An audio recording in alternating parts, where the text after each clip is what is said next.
Welcome to Season 2 of the Awakening Woman podcast. I'm Florence Agpabi, voice and visibility midwife for female founders who are living, creating and building from their truth on their terms. This season, I'll be speaking with women doing beautiful work to bring the kind of world we long to live in. Not by doing more, but by turning inwards and birthing that world from within. So are you in? Let's go.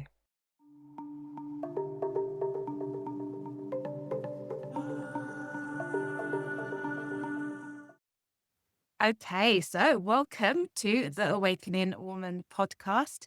I am so excited.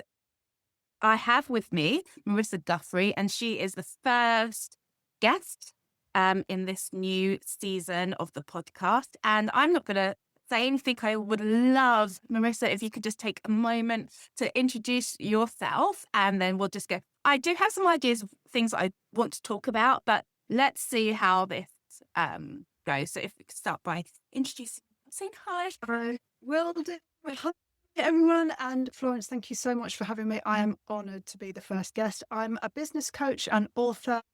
And I guess to summarise, what I do is I help women solopreneurs, so micro business, smallest enterprises, help them balance navigate the territory between profit and purpose. So I really want to help women become wealthy, but through ethical means. And we will get into that, I'm sure. Yes, we will. I mean, it's really interesting because you describe yourself as a business coach.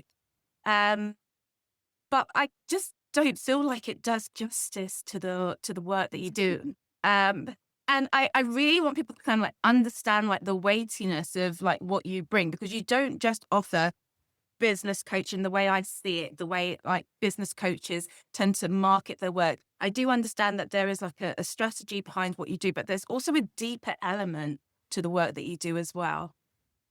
Yeah, I think the word that keeps coming up is interpretation and discernment. And it's about understanding that. So my book is called The Reluctant Capitalist, and it's all about how we navigate the system that most of us feel ambivalent or complete antipathy towards. And I think what you're describing is, I guess I would say, and I sometimes say, I'm not your average business coach. And I think that is a bit, I don't know what else to call myself at this point, but let's just go with that.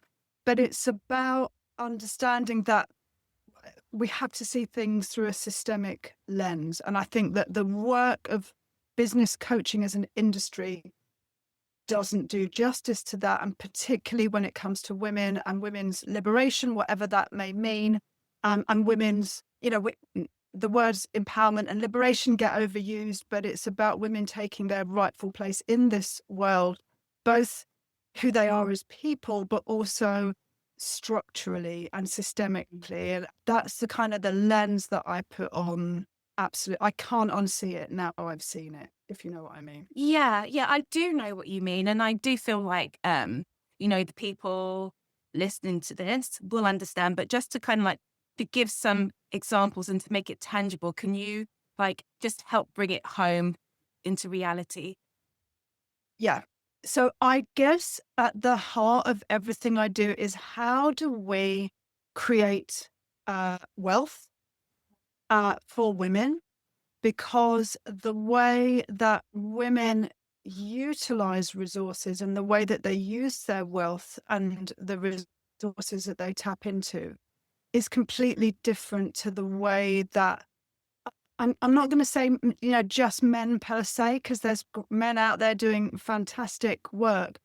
But for me, understanding that the way that women do that is completely different. However, on the way to becoming wealthy, we also don't want to be replicating systems of harm, extraction, exploitation that we've seen being leveraged within capitalism, like forever, for as long as it's been around, which is at least 400 years at this point. So it's about being really conscious of how we make money, how we procure the services that we need, but then really understanding once we have that money, how do we steward that money rather than hoarding it?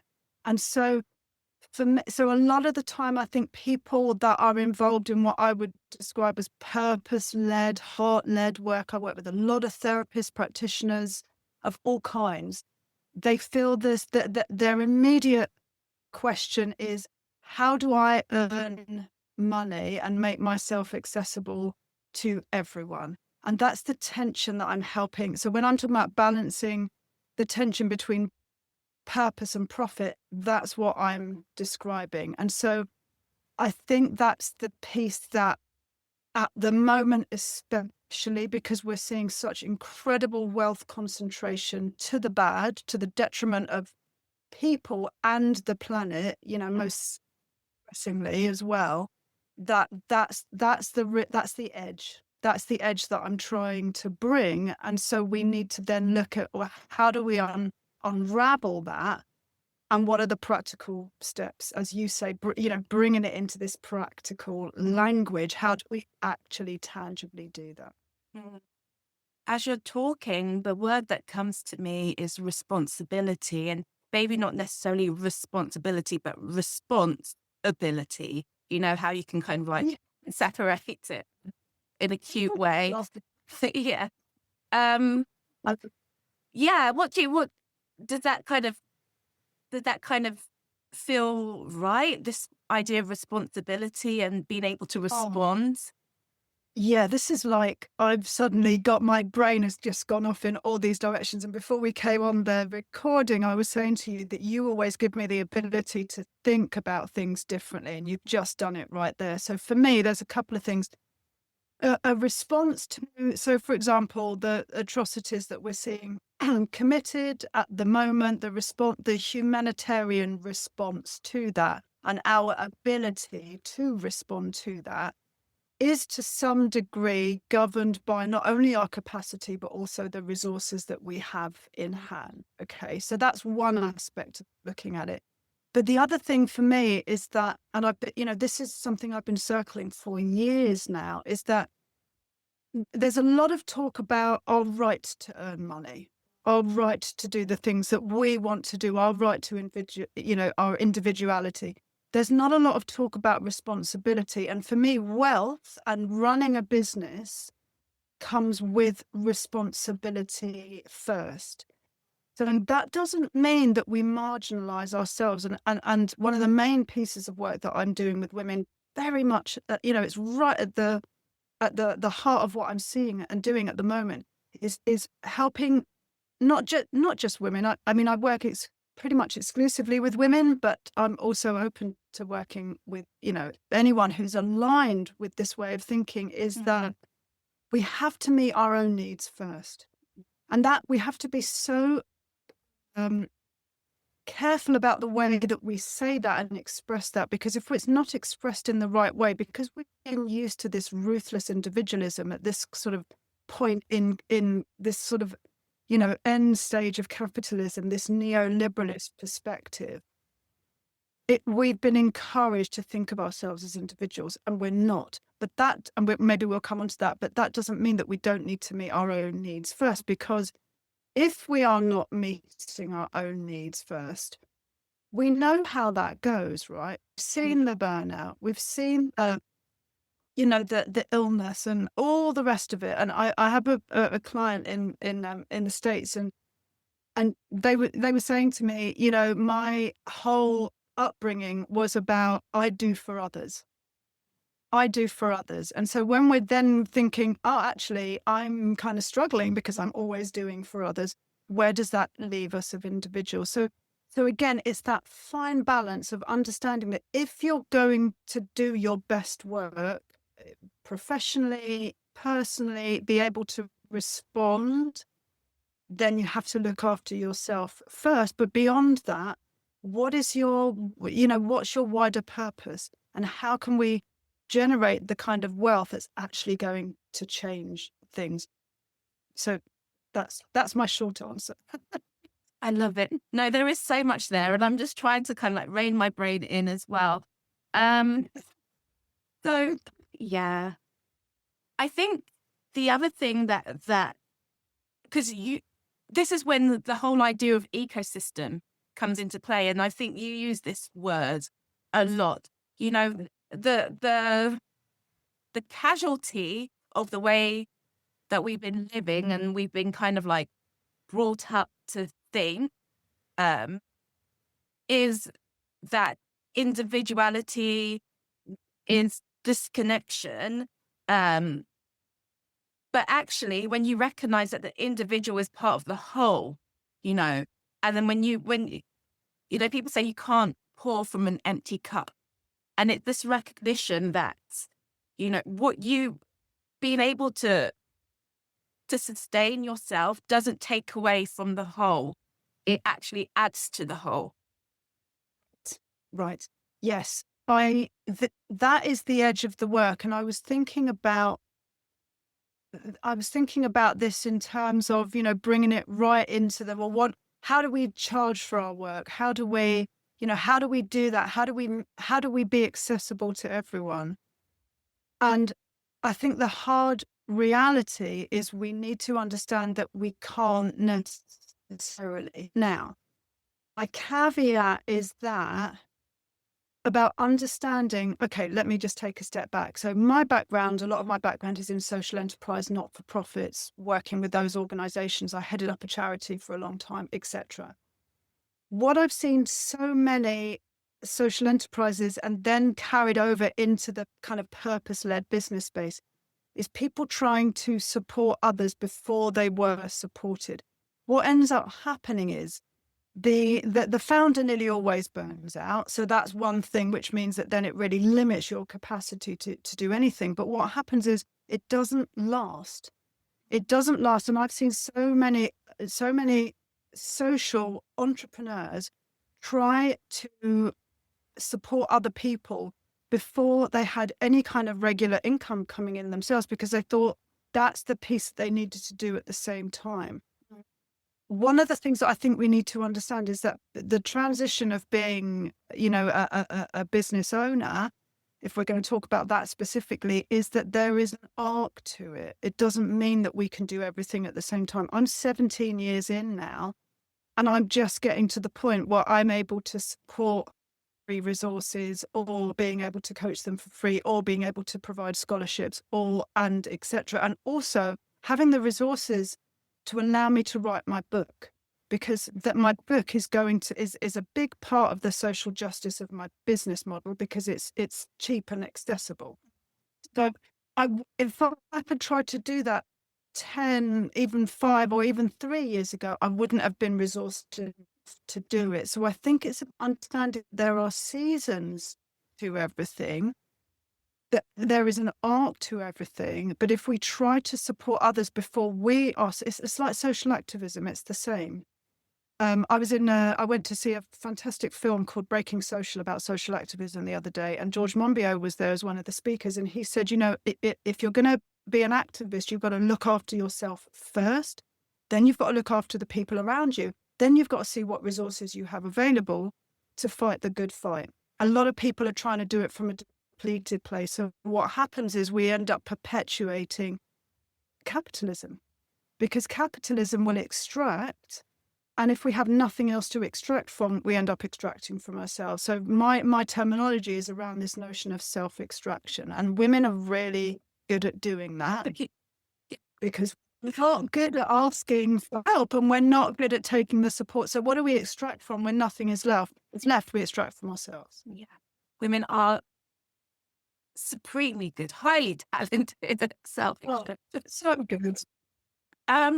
I have to be honest, because I subscribed to your Substack back in September last year, 2025. And I've learned so much and picked up so much. And I feel really grateful, because I am one of the first readers of your final draft of your book. And yes, I have. And, I do it in between life. So, it's not like that. I am steadily making progress.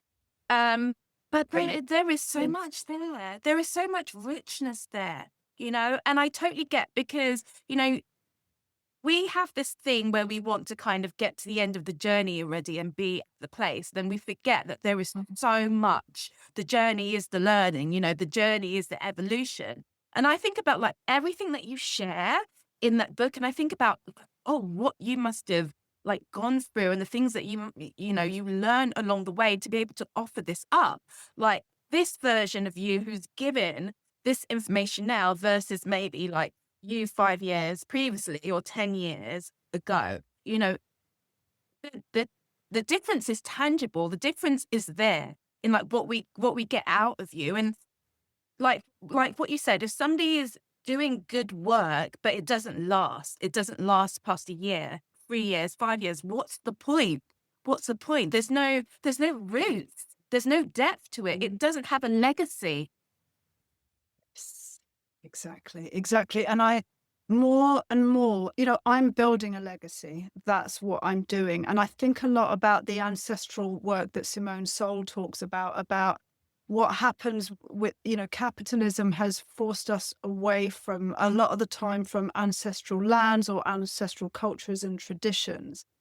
And I'm really tapping into that as I think about what will be left after I have gone.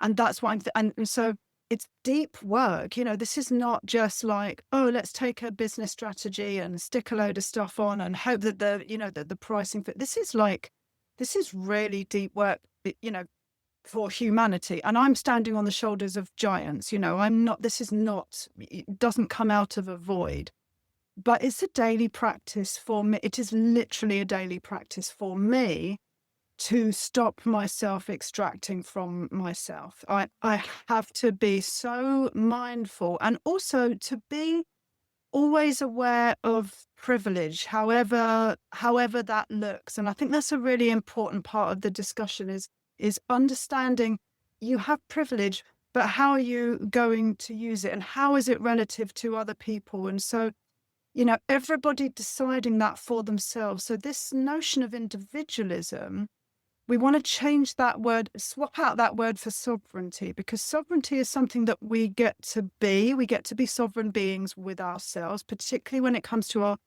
own capacity and our own energy and the resources that we had. We all have different starting points.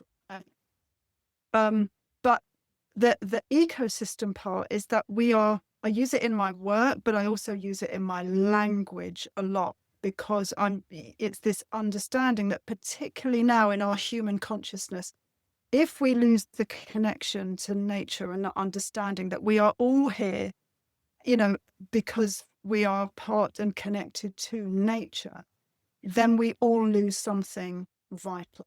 So an ecosystem is, you are sovereign within it, but you are connected to it and you cannot live without it. So it's about, again, I'm kind of cutting through different things, but bringing it back to, an individual woman that's listening to this.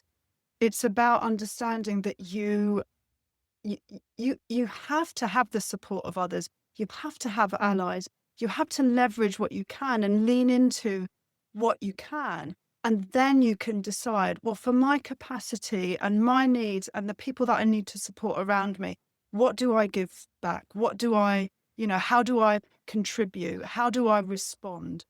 And I think that what I've seen a lot in coaching is that you are told. It's a top-down approach. It's and particularly in the world of business, if you're not doing it this way, then it's wrong. And so I guess, that's just my ramblings on it. No, I get it. I've been burnt. I've been burnt by business coaches as well.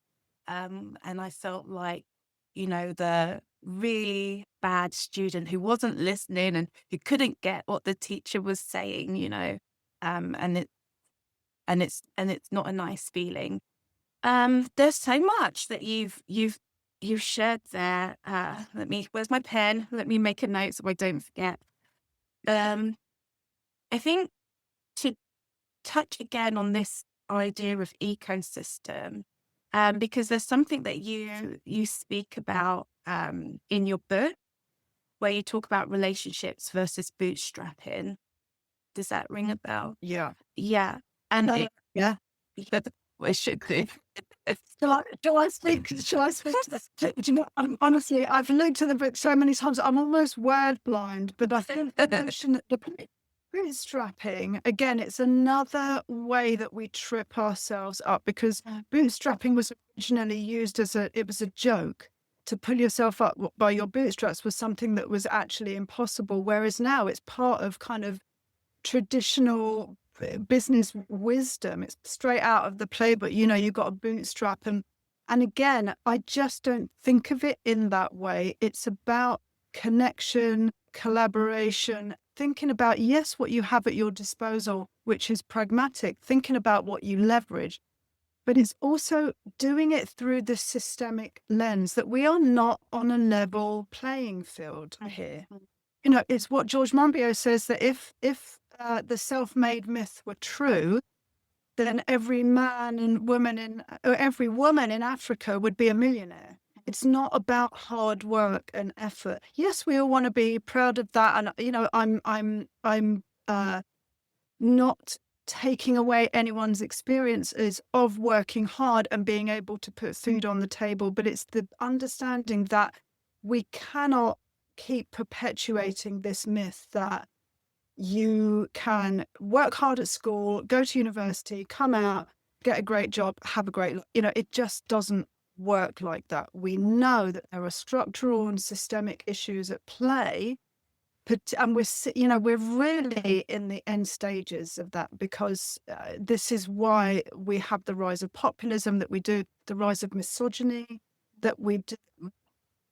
So to be able to see it through that lens, I think it takes away a lot of the shame. I'm dealing with, you would have seen me talk about the shame that happens when we feel like we're working hard, but we're not seeing the results. And again, it's that thing of, not just do we self-extract in terms of our finances, but we self-extract in terms of turning on ourselves. That's what neoliberalism does. It forces us to turn on ourselves.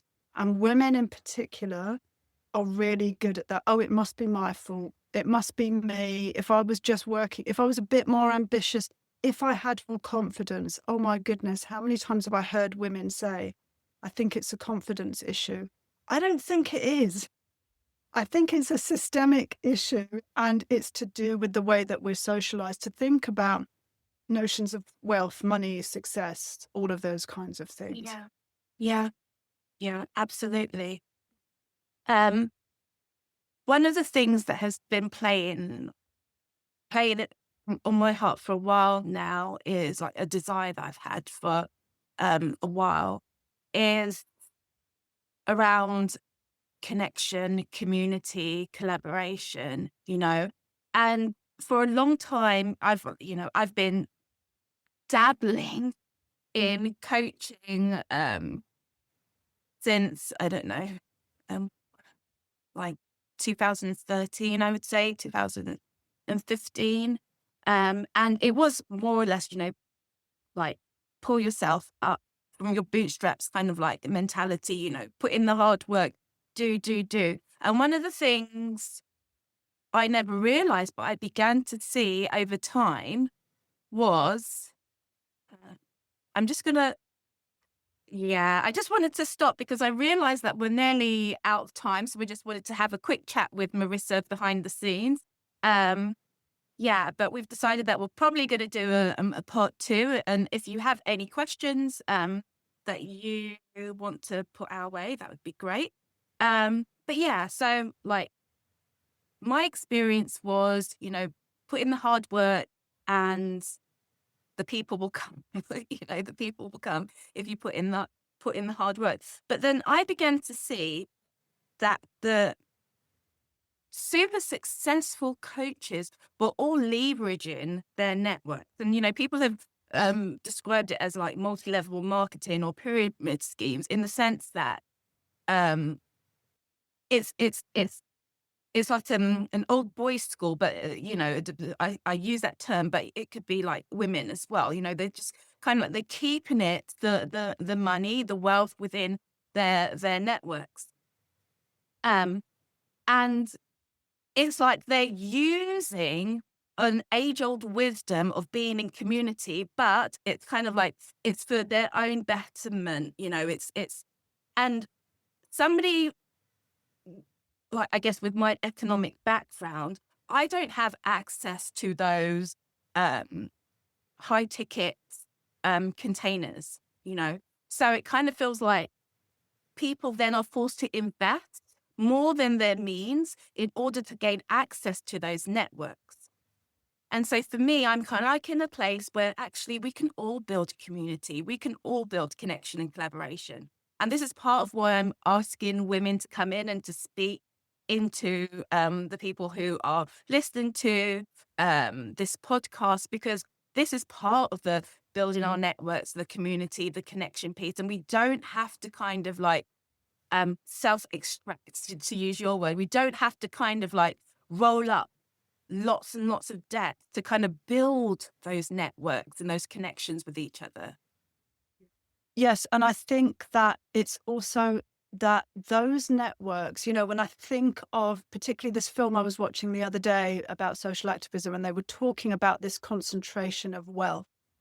And it's about the networks, international networks of wealthy individuals, and how, but within that network, there isn't a sense of collaboration. It's not connection that they get from each other.